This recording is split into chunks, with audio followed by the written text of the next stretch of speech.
আজকেও রওনা দিয়ে দিয়েছি দাওয়াতের উদ্দেশ্যে। দাওয়াত খেয়ে কিন্তু আমরা আজকে চলে আসব, ওই জন্যই কিন্তু মনটা অনেক খারাপ লাগতেছে। আসবো না বলেছিলাম, তারপরে অনেক জোর করতেছে তার জন্য, কারণ ঢাকায় আসব, তার জন্য অনেক কিছু রেডি করতে হবে। এই জন্য ভেবেছিলাম যে আসবো না, তারপরও সব কিছু গুছিয়ে রেখেছিলাম।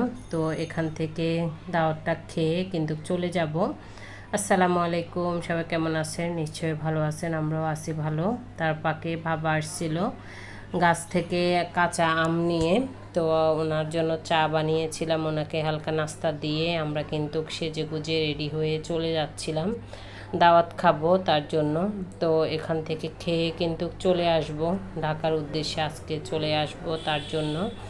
অনেক দিন হয়ে গিয়েছিল আর ভেবেছিলাম যে যাব না, তারপর অনেক জোর করতেছে তার জন্য সবাই মিলে চলে যাচ্ছিলাম এখন।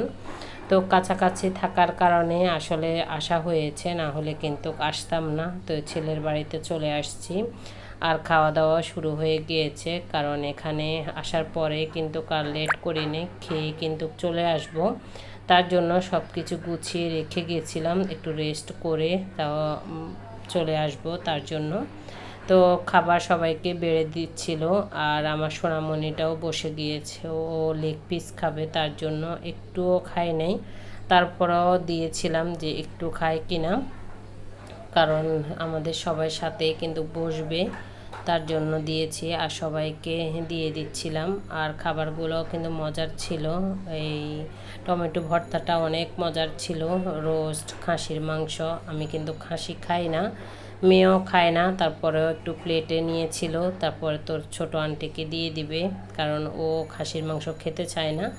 আমিও খাসির মাংসটা পছন্দ করি না, তার জন্য বোনের মেয়ে বলতেছে খাবার অনেক মজা হয়েছে। সবাই মিলে এই গরমের ভিতরে খাচ্ছে, আর প্রচণ্ড গরম, এই গরমে কিন্তু আসলে খেতেও ইচ্ছা করে না। খাওয়া দাওয়ার পরেই কিন্তু আমরা চলে আসছি, কাউন্টারে চলে আসছিলাম। তো ওইখানে বসে একটু ঠান্ডা ঠান্ডা আইসক্রিম খাচ্ছি সবাই মিলে। আরও অনেক কিছু নিয়েছিল, ওরা বসে বসে চিপস খাচ্ছে, আর আমার টেনশন হচ্ছে যে ঢাকায় গিয়ে এত কাজ কিভাবে করব। তো ওদের তো কোনো টেনশন নেই, ওরা বাসায় গেলে রিল্যাক্সে থাকবে, আমার তো কাজ করতে হবে। তো গাড়ি চলতেছে আর আমার টেনশন বাড়তেছে। তো এই ভিডিওটা কিন্তু অনেক আগের করা, আপনাদের সাথে শেয়ার করতে পারিনি, কারণ অনেক ঝামেলা থেকেছিলাম তার জন্য। তো আজকের মতো এখানে বিদায় নিচ্ছি, সবাই ভালো থাকবেন, আসসালামু আলাইকুম।